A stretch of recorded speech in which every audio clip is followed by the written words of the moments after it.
সব কিছুই করবে। কে ছাঁটলো কে ঢোকালো এ নিয়ে আমাদের কোনো মাথা ব্যথা নেই। আমাদের ফর্ম 7 জমা যেটা দেওয়া যায়নি সেটা যেভাবে হোক নির্বাচন কমিশনকে দিতে হবে। No SIR no vote.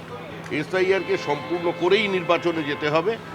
আর পশ্চিমবঙ্গের মানুষকে একটা ত্রুটিমুক্ত ভোটার লিস্ট উপহার দেওয়া নির্বাচন কমিশনের দায়িত্ব এবং এটা তাদের দায়বদ্ধতা। তারা সেই দায়িত্ব পালন করবেন। আবার বলছি, গ্যারেজ কুমার কলকাতায় আসুন, পশ্চিমবঙ্গ নিজে ঘুরে দেবে। মহাভারতে একজন ধৃতরাষ্ট্র ছিল, আমাদের ভোটার লিস্টে 7জন ধৃতরাষ্ট্রকে পাওয়া গেছে, যারা 100টা করে সন্তান।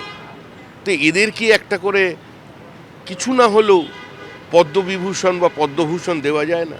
এই ধরনের বীর্যবান পুরুষদের আমরা তো বারবার বলছি এটা আছে।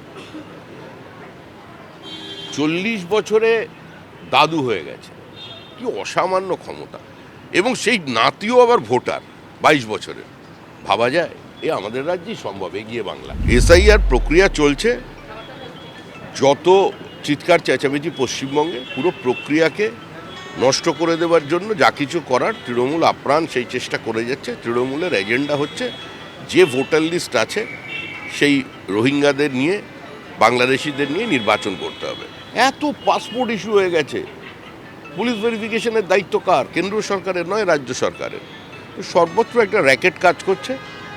বঙ্গবাসী এখনো পর্যন্ত নিজের ভালো মন্দ বুঝতে পেরেছেন কিনা, এবার ভোটের ফলাফলেই বা ভোটের দিনে সেটা প্রতিফলিত চলছে। একজন বিবৃতি দিয়েছে, যদি বিবৃতির কথাই ধরতে হয়, তৃণমূল কোন পথ শিখিয়েছে মানুষকে? যে সিপিএম কেউটে সাপ, যেখানে দেখতে পাবে পিটিয়ে মেরে ফেলো, কোনো বিয়েতে অংশগ্রহণ করবে না।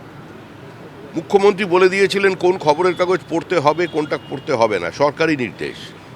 তো সবই তো জানা। মনিরুল ইসলাম তখন তৃণমূল কংগ্রেসে ছিলেন, তৃণমূল কংগ্রেসের যেটা এজেন্ডা তিনি সেই কথা বলেছেন।